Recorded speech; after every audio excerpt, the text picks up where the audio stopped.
Hello and welcome back to the channel. Thank you for joining me in another of my wonderful interviews. Now, fairly recently, you will know the weather has been atrocious. We've had flat grey skies for ages, all through the winter.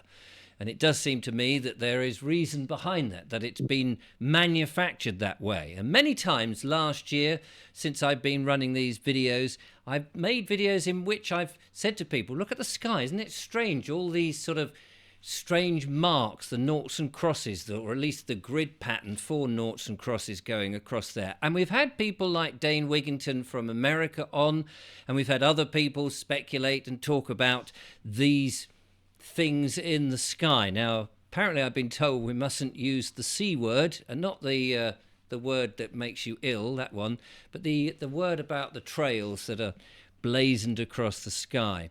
So today I'm very thrilled to have a climate engineering activist and campaigner who's been researching this for many years. His name's Ian Simpson, and he joins me now. Ian, welcome to the show. It's lovely to have you here.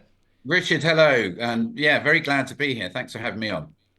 Now, as I say, you're an activist, you're a campaigner. You've been researching this for a long time, and you know a lot about it. We had a little bit of a preamble before we started to record, which was great. Put me in my place about using the word chemtrails, which is a sort of slang term.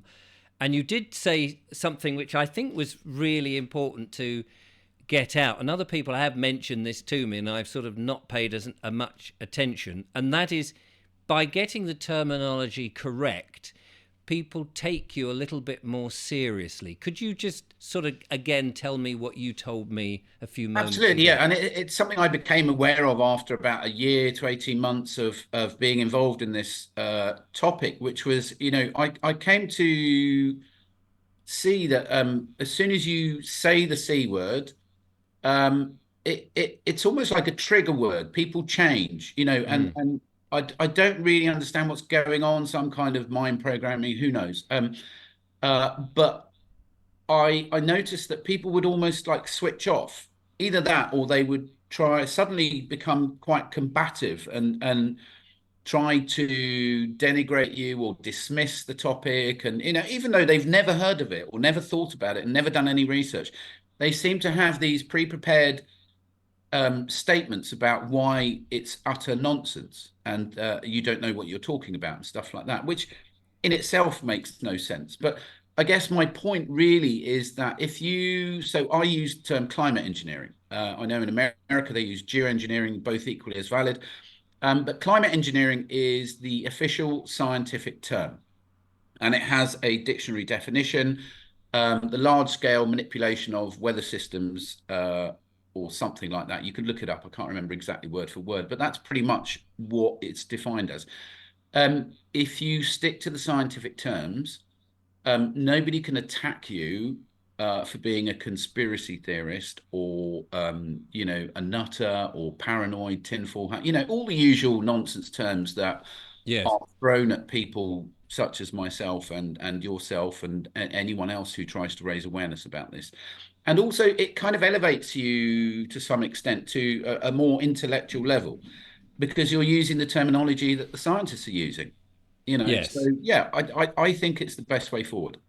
Brilliant. I will try to remember to do that a lot more often. And I think that's worth doing across the board. So let's just start at the beginning, because there's going to be members of the audience who will know what we're talking about, and then there'll be other people who are perhaps on borderline. They perhaps have got an idea.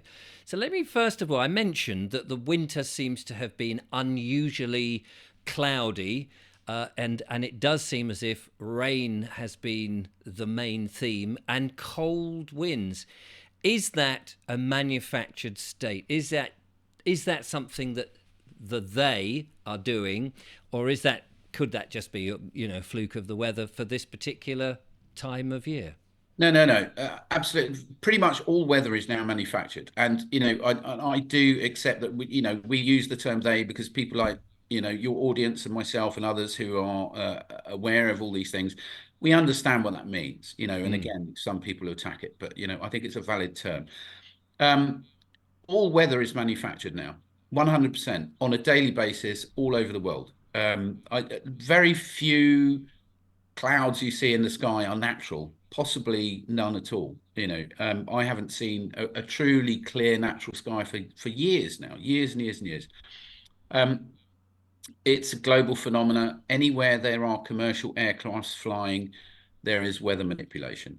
And even on the days, and here's the thing that most people won't understand, even those who are aware of this topic, is even the days that we're allowed what we perceive to be a sunny day, Mm. the air is full of stuff. Let's just say stuff as a kind of enveloping term that's been sprayed. I guess probably the next stage is to explain what they're doing in terms of the different programs.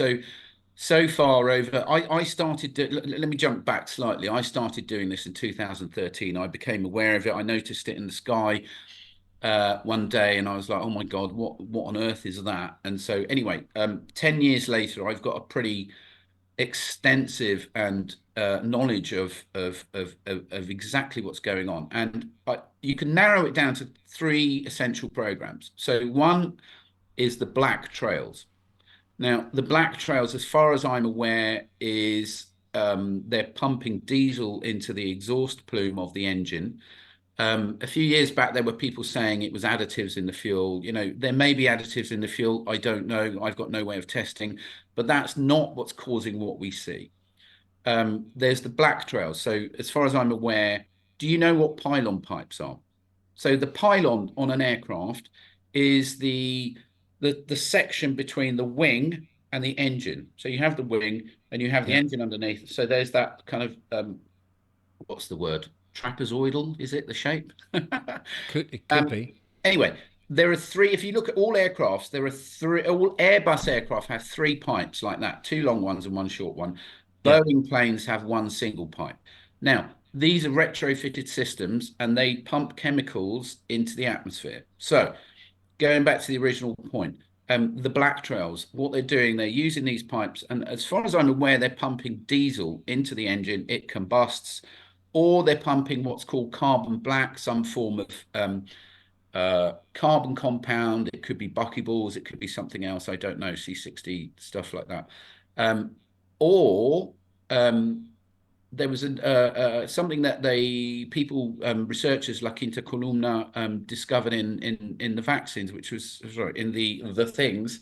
Mm. I shouldn't say that word. You can bleep that out. It's all right. No, I mean you can still say it. I think we're pretty safe now, but unless we go on about it. Yeah, which was graphene hydroxide or graphene oxide. Some people call it graphene oxide. It's actually graphene hydroxide. But anyway, again, it's some form of carbon type molecule. So it could be that, we don't know. But anyway, what this does is it causes huge plumes of black smoke. And there's a great video I did on in 2014, which is on YouTube and which is on Vimeo. And the link is vimeo.com 88080046. And it's called Smokers. And you can clearly see a fleet of planes flying around in patterns. None of them were on flight radar, so they're not broadcasting any ADS-B information. ADS-B is the flight information, so the altitude, the speed, etc. None of them are broadcasting, and they're flying backwards and forwards. They're turning round right under the plane, and you can see this huge plumes of black smoke coming out the back. Now, this was an absolute game changer because nobody can say that that is a natural phenomenon. All right. Mm. A jet engine cannot, under any circumstances, normal circumstances, produce a black trail unless it's on fire. Now, Right. clearly, a plane with four engines on fire isn't going to stay up for very long. And these things are going around in circles like that, pumping thick black smoke. So that's program number one. Let me just address the why. The why is possibly two things. One, it could be causing very large amounts of CO2. So they're forcing the whole CO2 argument. Two, pollution. Mm. Now, when you go to Cornwall and you have a visibility of 10 miles and you see a hill in the distance and you can barely see it because there's a Mm. smog, you know, that's not normal pollution. There's no industry in Cornwall. There are no Right. factories left. Yes. No. Quite. Nobody has coal fires anymore. cars are very, very clean these days, and there's not that much traffic in Cornwall. So I phoned the Met Office and I said, "What's all this pollution?" And they said, "Sorry, I've gone off on a tangent, but it's quite important, this." They said, "Oh, it's pollution." I said, "Where's the pollution come from?" And they said, "Oh, it must have drifted down from London." So I said, "Well, hang on, the wind speed is 2 to 4 miles an hour. How did it get from London rush hour, which starts at 7 a.m. and it's now 10 a.m., to Cornwall?" "Oh, it must be coming from somewhere else then." And then they hung up.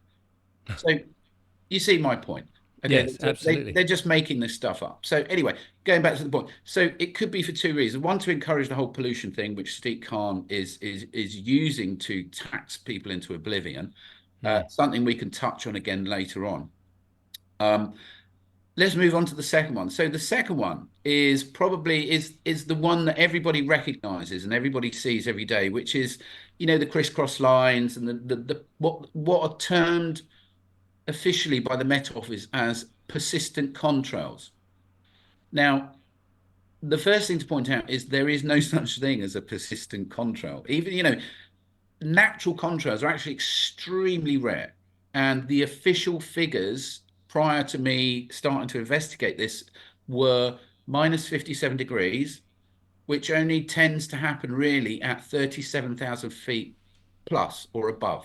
Those were official figures by the Met Office until I questioned them and quoted them, and then they changed them. But anyway, so there's no such thing as a persistent contrail. Even a natural contrail, which, as I said, is quite rare, very high up, you can't, like, if a plane is at 37,000 feet, you can't see it. You can only Right. see the trail.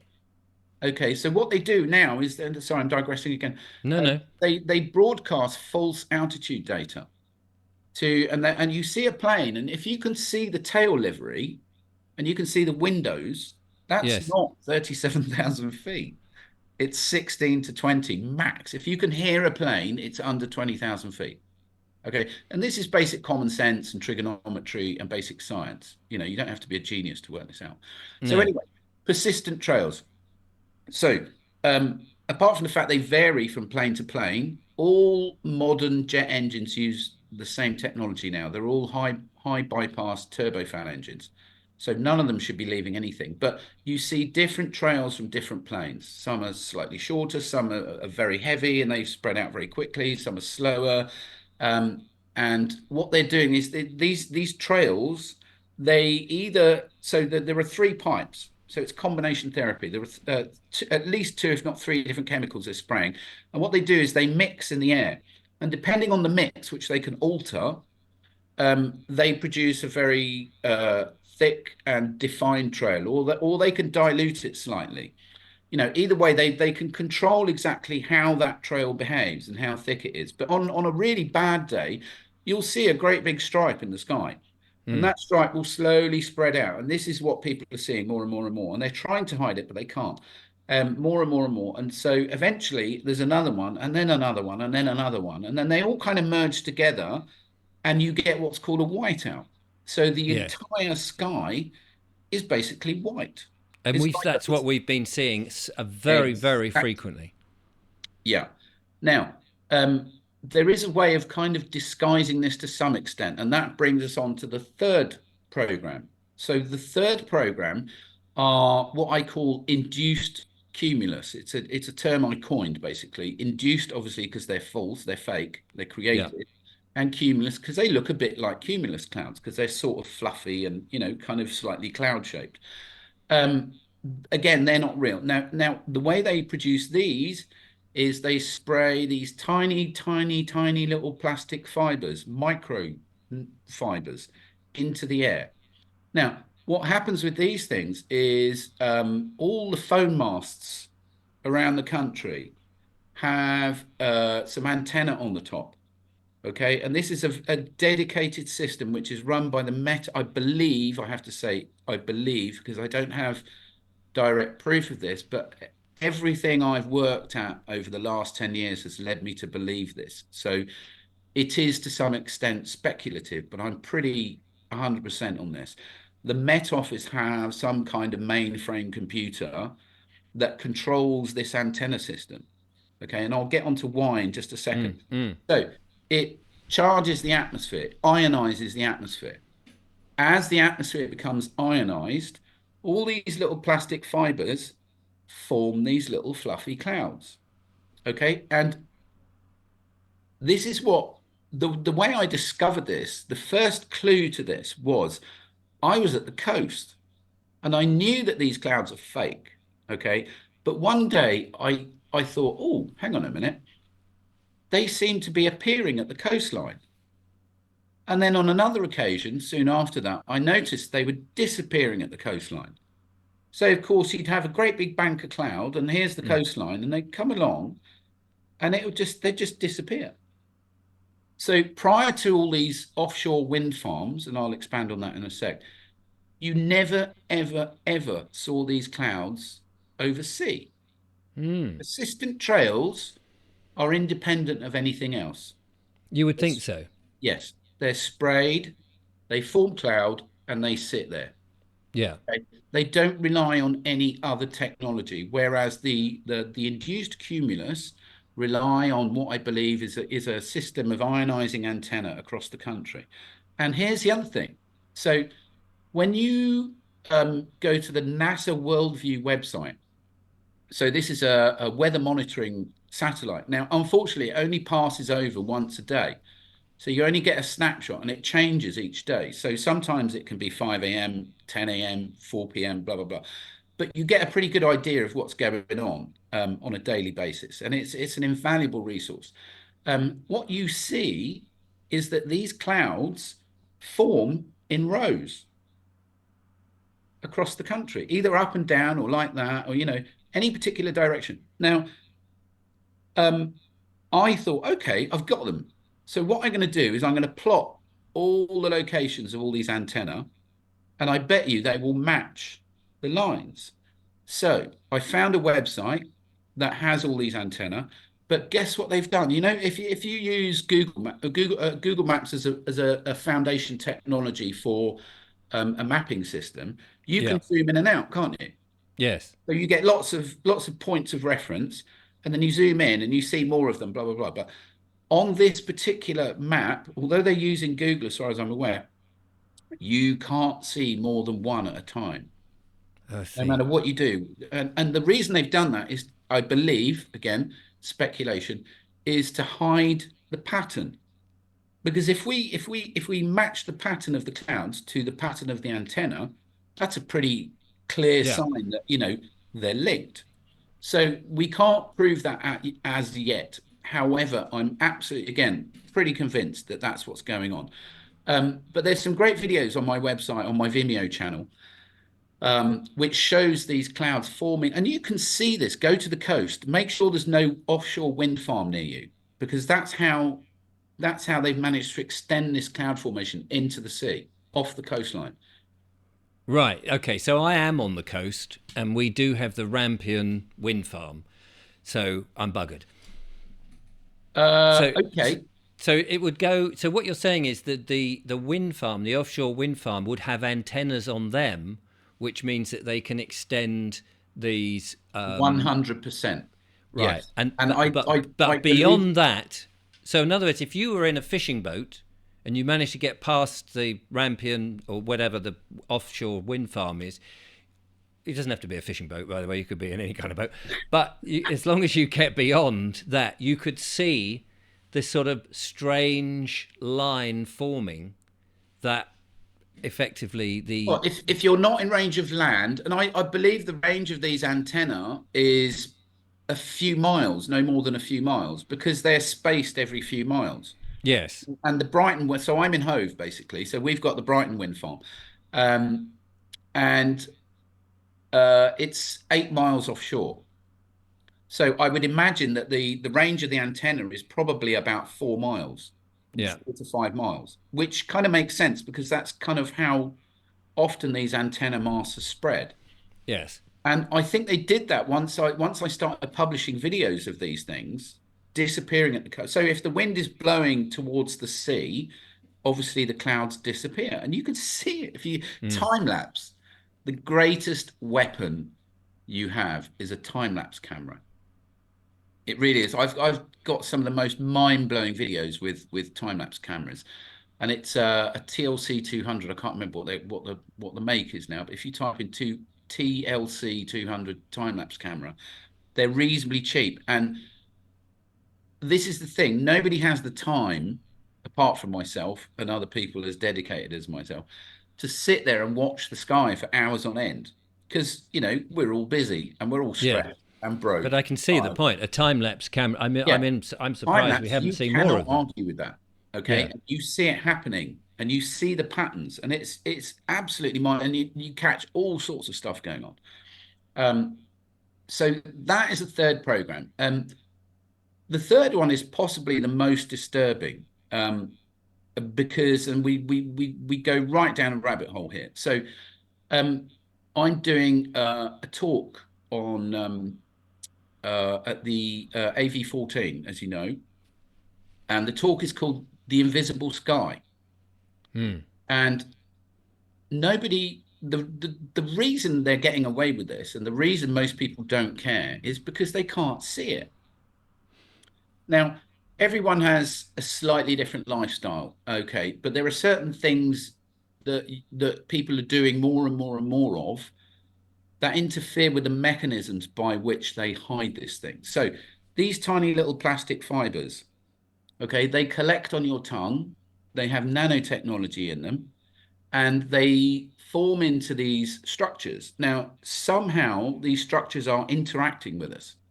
Okay, whether it's through the nervous, the vascular system, or connecting directly to the brain, I don't really know. I'm not a neuroscientist. I don't have a biotech laboratory. I did try and do some research on this at my university before they threw me out, and I didn't get any conclusive answers. But I'm pretty convinced that that's really what's going on, because when you when you remove this stuff from your throat, and you can see they're the great big blobs, and you gargle with red wine, and there are videos online about this. It's called the red wine test. I have a really good one where I just get loads and loads of this stuff out. So when you remove all this nanotech from your throat, two things happen. One, you can see the sky for what it really is. Okay. You can see all the trails, you can see the planes, you can see what's really going on. Before that, you can't. Now, That is incredible. So what did you do? Just go through that again. You just gargle with red yeah, wine and what? you have to Spit get it a out. robust red wine, quite a good red wine, preferably organic, because organic Right. contains all the natural things in it.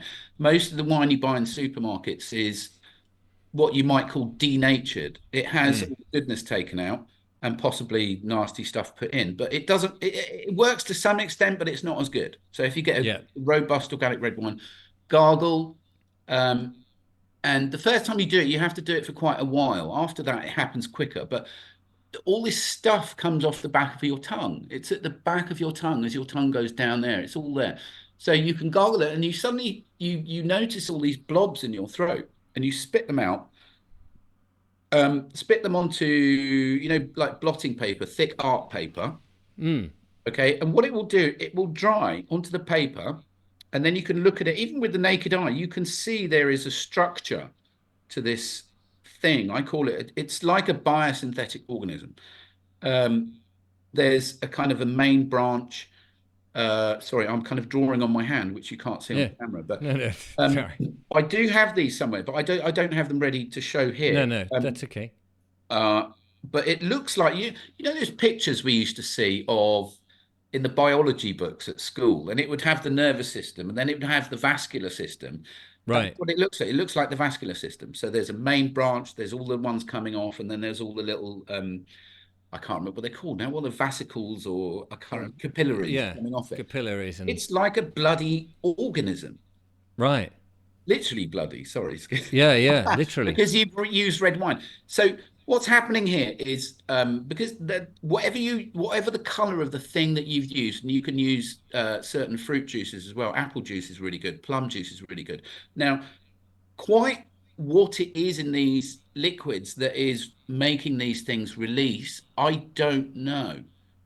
I don't know. And if you flip that round, I also can't work out exactly what is making them form, because so what I did is I gathered, so house, okay, so house dust, think of house dust. We're told it's 95% skin. No, it's not. Okay, it might be 5% skin, it might be 5% dust.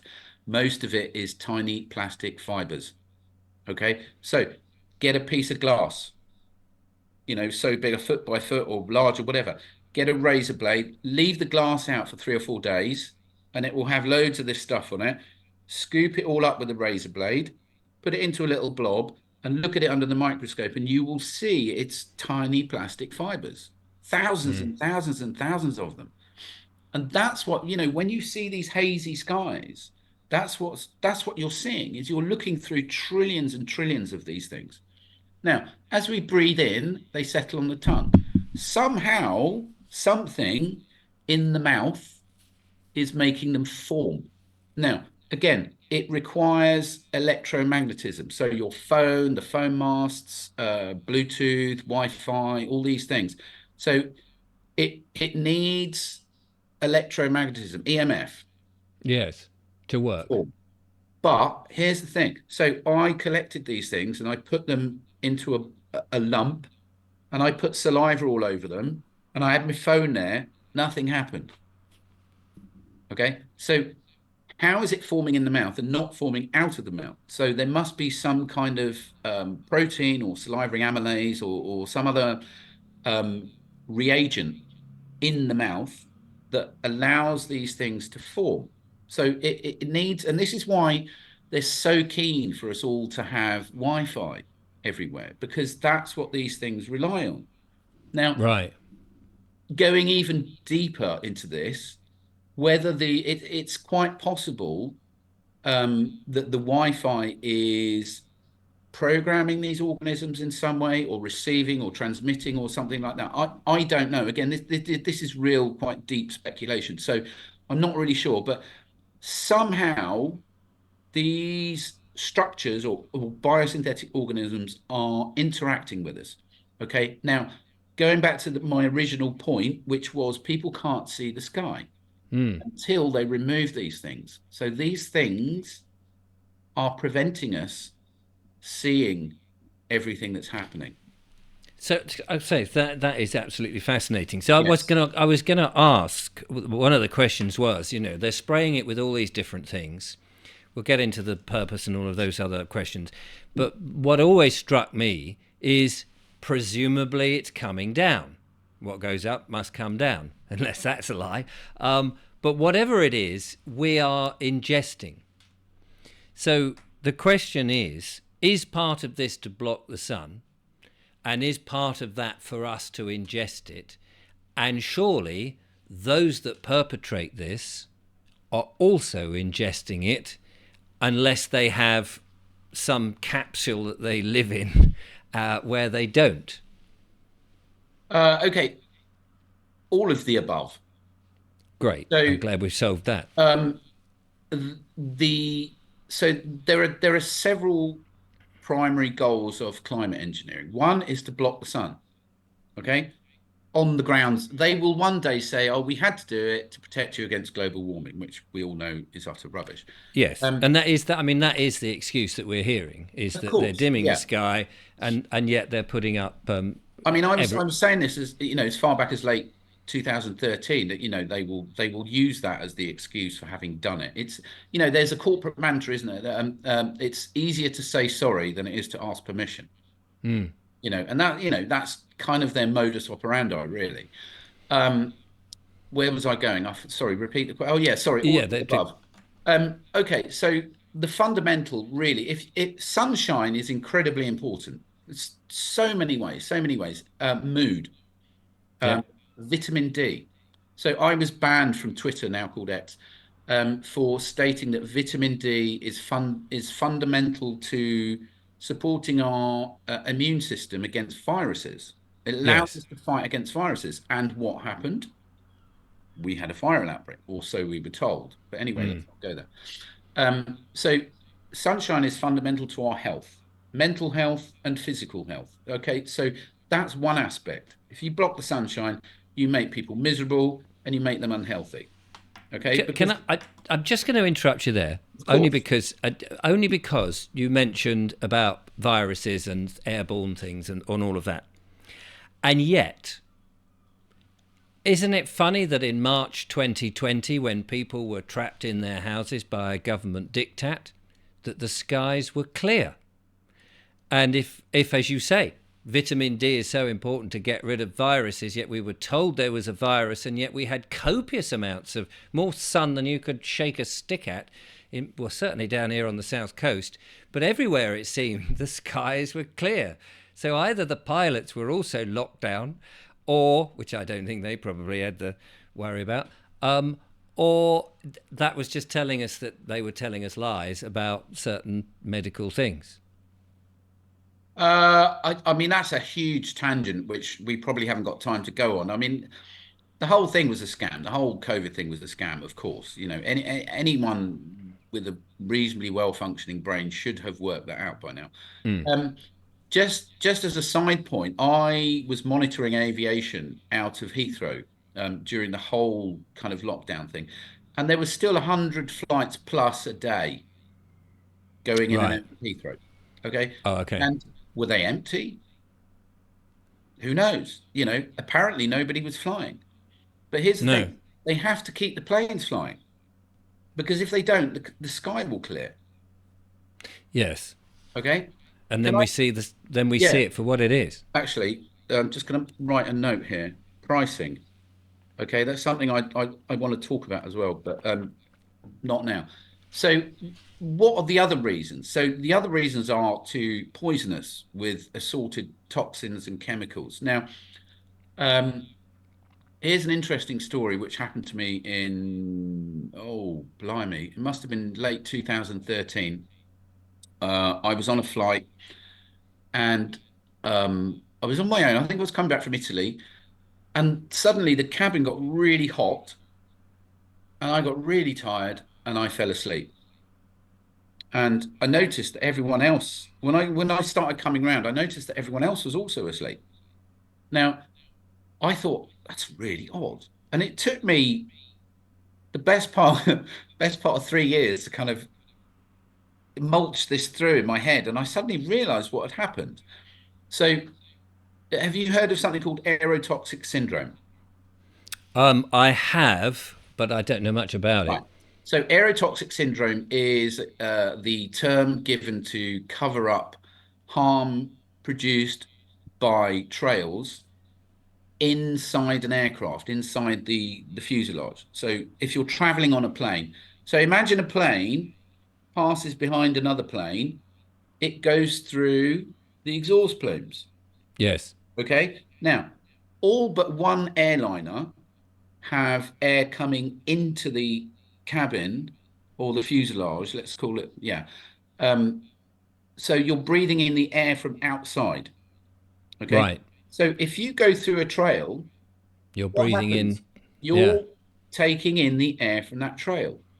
Okay. Now, people have been left with neurological disorders, semi-paralyzed, all sorts of really serious health problems. Fortunately for me, when it happened to me, or the event that I was involved in, I didn't have any lasting effect. I fell asleep Mm.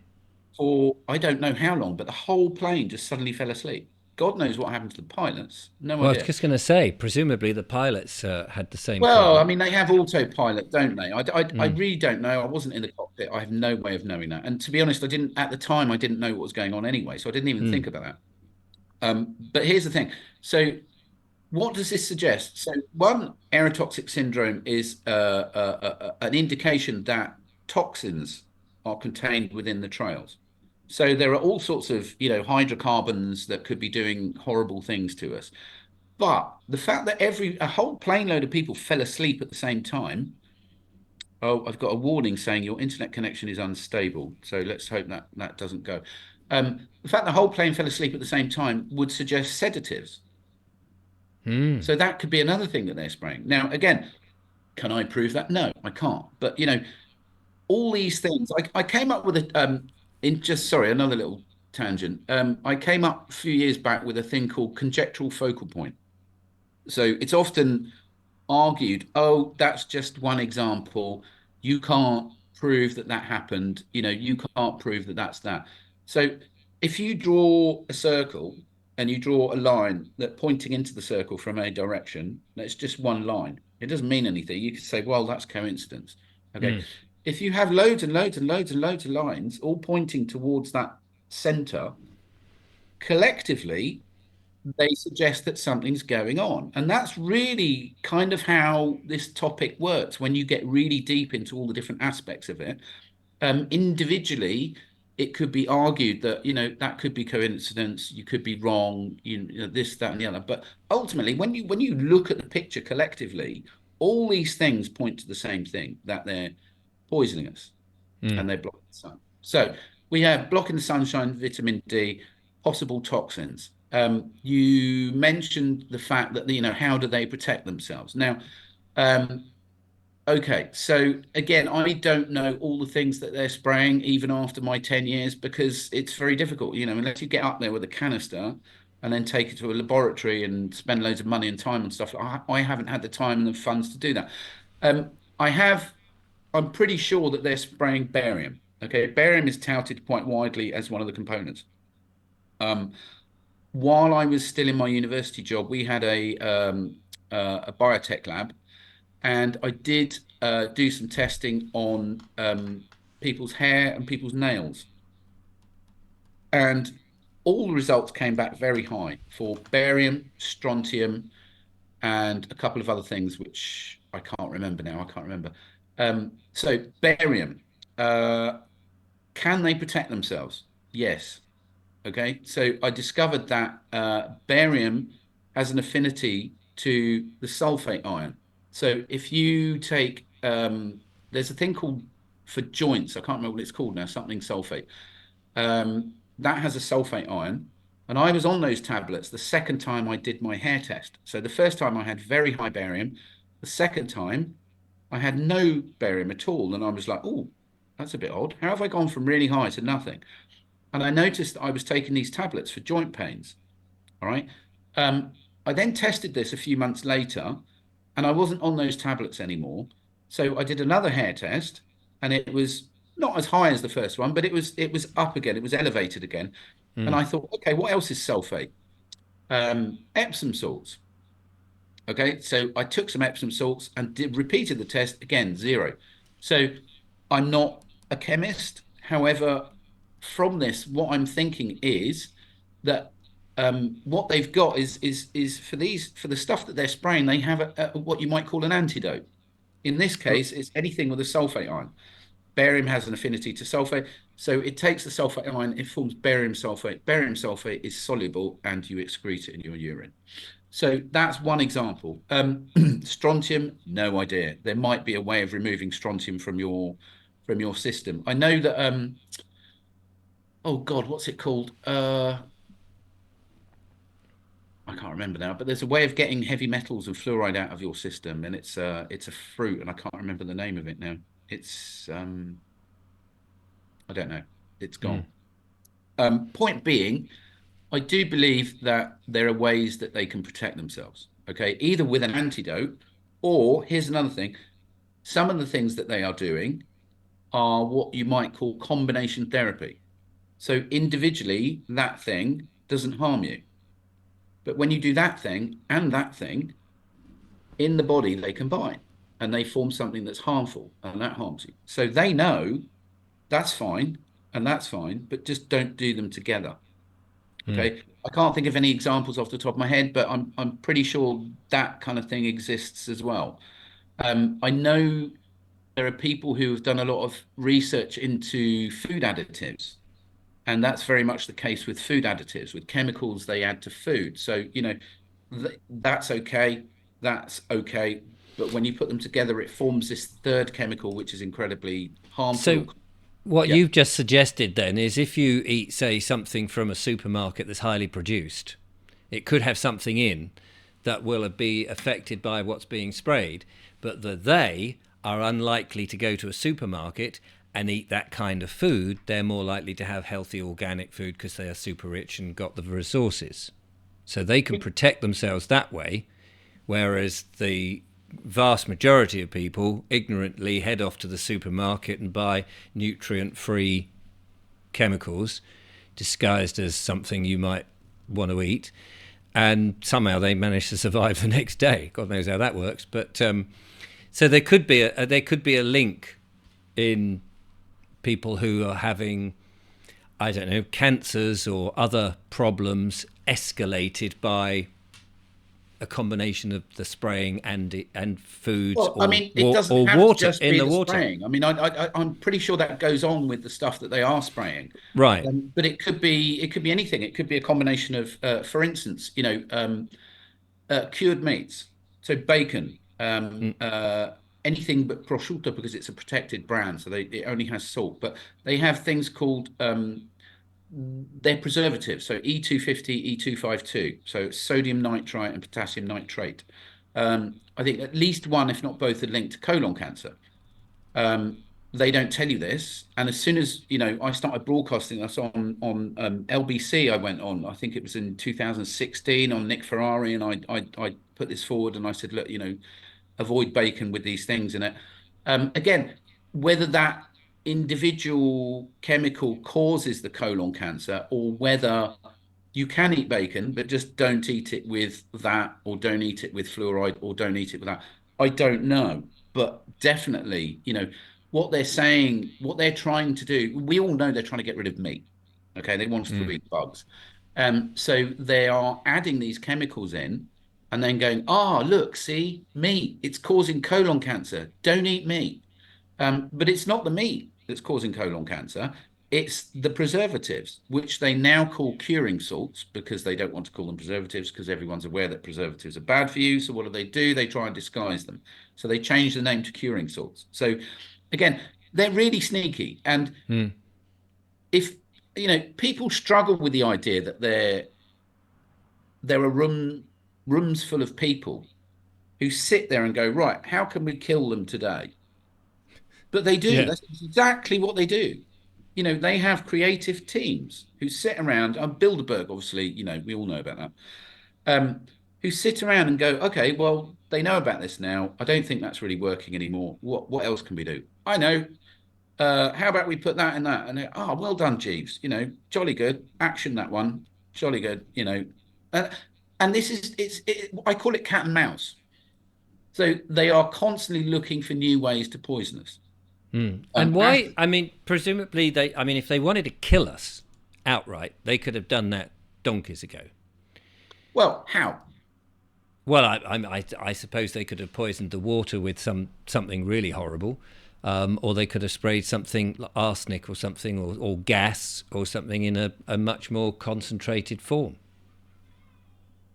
Possibly the problem with that is, then they're left with a legacy. So if people survive, they'll go, oh yes, do you remember when they tried to kill everybody? You Right. know, Okay. so the idea really is to do it without being caught. And this is why, you know, for instance, I don't know how much I should say here, but I've been attacked many times over the 10 years, probably less so these days. But when I was prolific, at the point where I was going to take the government to court, they were trying to kill me. There's absolutely no doubt in my mind. Now, they could have sent someone with a gun to shoot me, but what happens? Then the police get involved, and then there's an investigation, and then they go, "Oh, hang on a minute, he was an activist.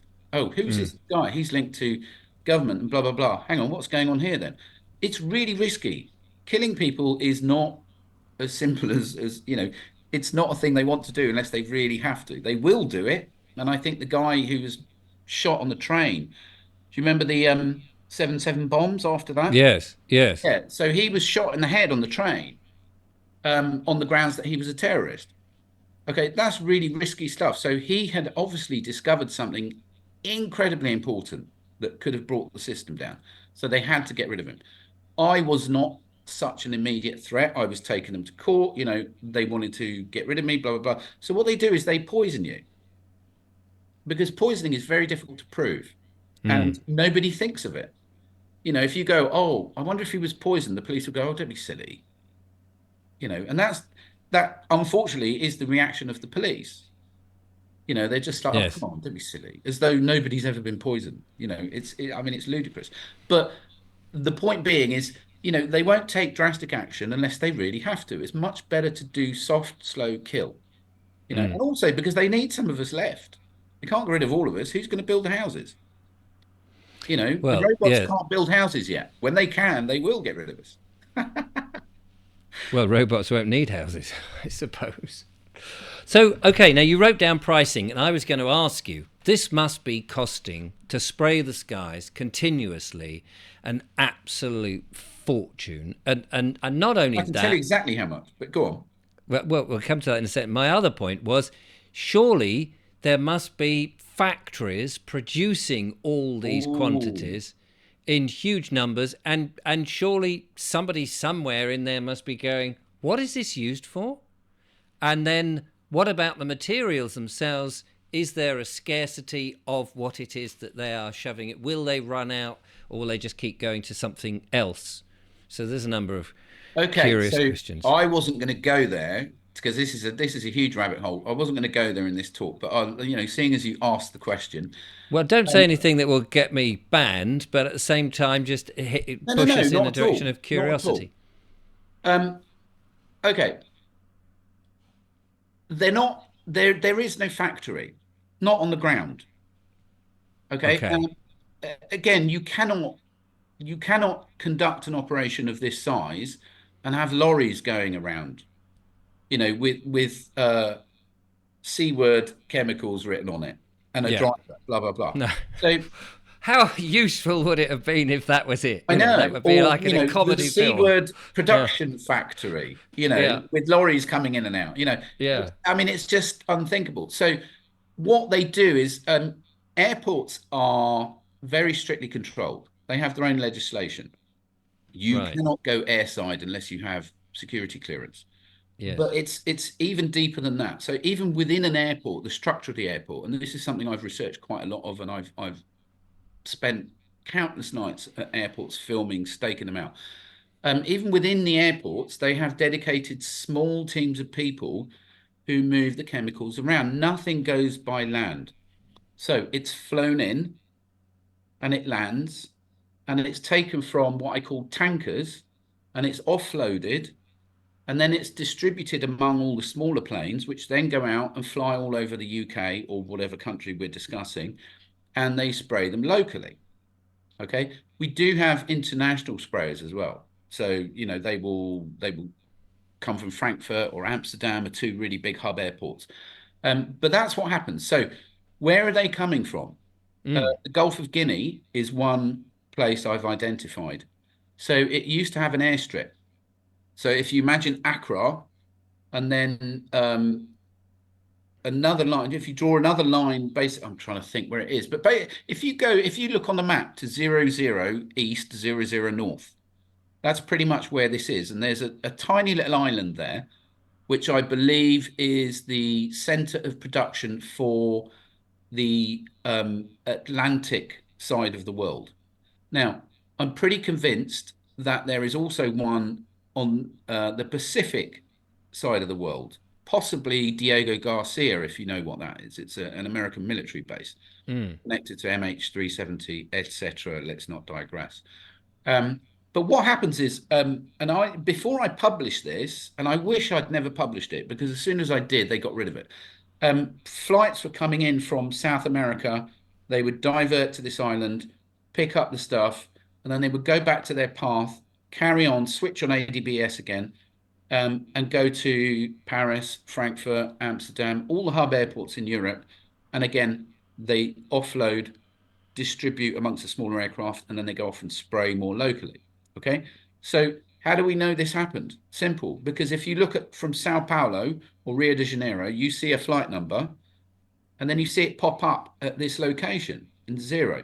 Now, I remember when I first published this, the shills on Facebook and went absolutely bonkers, and they were like, "Oh, this is just a glitch. This is a glitch.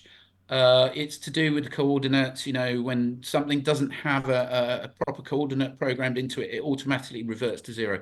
Nonsense, utter nonsense, because these planes were taking off, disappearing, appearing here. You'd see them land and you'd see them take off again about a few hours later, 2 hours later, or an hour later, or something like that. I can't remember. and then they would appear again on their flight path and they would continue. Okay. Here's another thing. Try and book a flight back on one of these flights from Sao Paulo or Rio to London, and it was 1,200 quid. The outbound flight was 400 quid. How does Ah, that work? Because they want you to fly out, so they've got a reason for the plane to be there, but they don't want you flying back on that flight. There were other cheap flights. So, of course, everybody goes on the cheap flights. All right. Because they know that that plane has got to have no passengers because you can't take your crew to an island in the Gulf of Guinea to load some stuff up without them talking to people. So, anyway, that's that's pretty much what I suspect is going on. So they have a huge production facility in the middle of the Gulf of Guinea.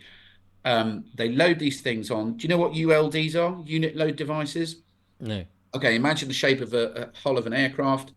So those things you see at airports, and they're kind of flat on the bottom, and then they've got a Oh, diagonal, yeah. and then they've got Yeah. that. Yeah, those things. So what they've done is they converted those into pressurized tanks. They look exactly the same as ULDs you use for luggage, but they're not. They're pressurized. Okay. Um, let's talk about Airbus planes. So Airbus planes, they never use the front hold anymore, ever, ever. And do you remember years back, they started going on about the weight of luggage? Oh, you can't take that much luggage anymore. It used to be 40 and it went to 30. Now it's like 20 or 15 because they need the weight. They need all this extra weight. They never use the front cargo holds anymore. It's always the rear because the front cargo holds have the systems in. All this stuff is quite well documented and explained on my website. Okay.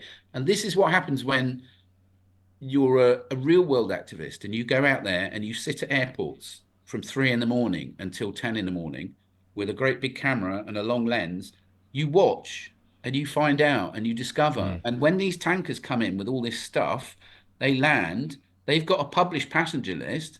It says 342 passengers or sold out or blah, blah, blah. Nobody comes out. Mm. You go to the arrivals, blah, blah, blah from Hong Kong, blah, blah, blah from Sao Paulo, fully loaded, all seats sold. Nobody comes out. There's no one there. It's only these unit load devices. So they offload them. There's no passengers on. All the windows are open. There's no lights on. There's no one on the bloody plane. It's empty. So they're lying. They are lying. Mm. Okay. That's just one of the many, many, many, many, many things that I discovered through going out there and watching and thinking and working this stuff out. So going full circle, that's really what I believe is going on. They've got at least one, if not two, centers of production, but they're in the middle of the bloody ocean. You can't get there. No. There's nothing on land anywhere in any country, anywhere in the world. Because if they did that, they could be found out. Whereas if you keep stuff contained within airside territory, you're protected. Yes, of So course. the Very clever. dedicated team that I mentioned, okay, Yes. do pilots know about this? And is there a C word button? So I Yeah. don't know whether you've seen those ridiculous images, in the cockpit, and it's got Yeah. the C word, and there's a big Yeah. button there.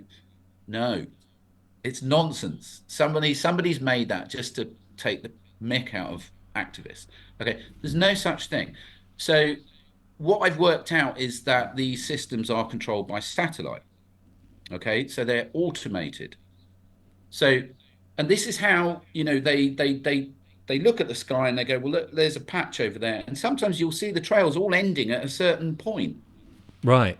because they're trying to cover this area. Or sometimes you'll see a big patch there where it's blue, it's sort of bluish that they've forgotten they haven't covered. And then suddenly you'll see all these lines and lines and lines, and then that goes white as well. So these things are controlled by satellite. So when they reach a certain altitude, they switch on. Okay, they're programmed. The planes don't follow natural routes anymore. That's the other thing. Okay, they fly in very strange patterns to go over land, to go over cities. So a classic one, which I've got on the front page of my website, London is a particular target, and the M4 corridor and South Wales. Okay, so that's a route that loads of planes from Central Europe take: Amsterdam, Paris, Frankfurt. So they will all, rather than like they're going to Canada. So from these airports, they're going to Canada, they're going to Central America, they're going to North America, and all these different things. You would expect them all to go off in a slightly different direction. Yes. because that's the World Circle route, or the Great Circle route, I think it's called. But they don't. No. What do? They all fly and they converge in kind of Upper Kent, and they all fly over London at 16,000 feet, really low, broadcasting 37,000 feet, but they're not. They're under 20. They're sometimes as low as 16. Here's the thing to do: go to the top of the Shard. All right, open flight radar on your phone and watch the planes go past. Now, you can see the windows on these planes. You can almost see the passengers. They're so low. I almost swore there. They're so low, you can almost see the people. Okay. And it's supposed to be at 7 miles high. No. Yes. All right. They all converge, they go over London, and then they all split off again. And they often travel in pairs. So they're doing combination therapy. So you'll get a two-engine plane and you'll get a four-engine plane. And initially, what they would do is they'd just fly next to each other. Then when I started publishing the images of this, they started doing that. So they'll crisscross, and if you get flight radar and you get the membership or the upgraded version, you can click on loads of different planes at the same time and it will show you all the different flight paths. And that's how I did it. I got a membership for a year or something like that. And you learn so much more because you can track multiple planes at the same time. So you can see where they've all come from, how they've converged, and how they Right. do that. One does that, and they try and hide the fact that they're flying together, but they're not. You know, Mm. I'm sorry, they are. They're absolutely flying in combination. And the reason they do that is because you need all these different chemicals to form the layer of cloud, you know. Anyway, sorry. Yeah, I got So, excited. But yeah, I'm just. I mean, I normally keep these videos to an hour, and it may be that I'm going to have to get you back because we've only got a few minutes, and there's a couple of other okay. things I wanted Yeah. to ask. I But mean just that's a good intro, I think. that is a good intro. But I just want to? I mean, one of the things you said before we went, you said I'm about solutions. So I wanted to ask. Is there any practical solution? Let me just throw this at you, and I know what your answer is going to be because we mentioned it before we recorded. People have been throwing videos around at the moment saying organic white vinegar, warmed up, the vapours of that dispel everything. And it does seem like that's a bit weird because it would seem to me that the factory that makes organic white vinegar would have permanent sunshine over their building, and everyone would have noticed that one building had that and they don't. So I can't really work out if that is true. I haven't tried it. I've only seen what goes around, which may be hopium, it may be fake stuff, or it may be just coincidence. Who knows? Uh, I suspect it's nonsense, and there's all sorts of stuff like this that's touted as, there was a thing called chembusters where people stuck these tubes in the ground, and it was some kind of orgone energy which dissipate. It's nonsense. You can't get rid of barium from the air. You can't get rid of plastic fibers from the air. You know, Right. there are things you can do to mitigate the damage that they do to you in your body, possibly, which one of which we discussed, which was the barium. Can you mitigate the program even at a local level? No, I don't think you can. Um, so no, I think that's kind of nonsense, really. So Dane Wigington, when he came on last year, said the best thing is to get this out there so that the public opinion know exactly what's going on, and that will end it. Is that your thought too? Yes, but again, people are there's two things. We're programmed to dismiss the topic. All right, that's hurdle number one. Two, going back to what I was saying about the programming that might be going on from this nanotech in our throats, people can't see it. Right. Now, if you grab them and turn their head up and go, look, can you see that line? They might be able to see it then, but generally they walk around, they can't, they just see a thing Yes. above them. They don't see any detail. So, it's hugely challenging. And I did a lot of street campaigning. I would go out there with banners and stand there with a table and leaflets and stuff like that. And people are like, what? What are you talking about? Not everybody, No, no, no, there's, no. there's I appreciate, but a vast majority do seem to be apathetic to everything. yes, and that's the problem. So I don't believe that public awareness is ever going to be enough. Right. Okay, so I think the only real solutions are direct action to block airports, but that's really quite risky. Can you get enough people to do it? And you would probably get arrested. And so you're talking a kind of semi-revolution type scenario. So is that realistic? I don't know. Probably not at this juncture. Um, the key thing is legal action. So in 2017, I was about to initiate a judicial review against the airlines, two British Airlines and the National Air Traffic Service for um, spraying. Because I have enough evidence to prove that one, the systems are illegal, the ones they use, the pipes we talked about, they're illegal. Right. It's an illegal modification. It is not approved by EASA. So these pipes have been retrofitted and they're illegal. Okay. So if we can get this into court, and it's only 20,000 quid, give or take, for a judicial review, that's not a huge sum of money. No. All right. And I'm literally, I've been kind of semi-retired for the last few years because I got forced out of my job. When they found out about my documentary and the fact I was doing a judicial review and stuff like that, my university shut down my science research and they basically forced me into redundancy. So that was a big shocker for me. I had a son, I was an only parent, and I had to really say, okay, enough is enough. I need to go back to looking after my son and trying to rebuild my life. And, sadly, I never really got back into the campaign. So I've been semi-retired for a while. I'm literally, this and the AV14 talk have really kind of spurred me on. So I'm trying to update the website and I've got a buy me a coffee thing on my website. And so I'm thinking about ways to try and revive this. But I sincerely believe that legal action is the only thing that's really going to make a difference. And even that, who knows? I mean, as we all know, Tony Blair created the Supreme Court, and the Supreme Court is its only function really is to prevent the success of anything which threatens their authority. So, what is the Supreme Court? The Supreme Court is a bunch of judges who are all on their side. Mm. So, once you get to the High Court is probably still relatively independent. The judiciary is, I don't know, maybe 50-50 on our side, and the rest are Masons. And the Supreme Court is almost possibly 100% biased.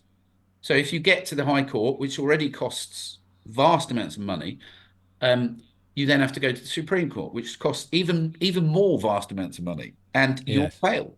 However, a judicial review, the great thing about a judicial review is it will allow you the possibility to get this thing into the papers. And once it's in the newspapers, going back to what I was saying, people don't care. A lot more people do care now. When Mm. I was out there campaigning in 2014, 2015. This is like years later. So we're 2024 now. Okay. Mm. So, we're talking 9 years. Um, Huge amounts of people know this is going on. Huge amounts of people are now seeing it. Mm. Okay. And there is a chance that we can get enough people together to put so much pressure on them that they may actually concede and go, okay, we need to. I mean, they've already backed off. I know that for a fact. Okay. So, and that's why more and more people are waking up because what they're doing is less and less and less effective. The more people notice, Yeah. the more sneaky they have to be, the more they have to try and hide it, the less effective it becomes. So, when I first discovered this in 2013, they were flying around in threes. Planes were flying really low in threes. Nobody could see it. Even I couldn't see it until suddenly I did this stuff to my throat. And it was like, oh my God, what the hell's that? And then as soon as I started the website and got publishing, they started trying to hide it. All the planes suddenly, they weren't, they weren't invisible on flight radar anymore. They started publishing the flight data and they started flying, a little bit higher and this, that, and the other. So they're on the back foot very much. And it's not just me. I mean, there's other people doing this as well. So I'm not trying to, take all the credit, but they are definitely on the back foot. So if we can get this thing into the papers with a legal challenge, a judicial review, I think we stand a chance of, I don't know, stand a chance of something.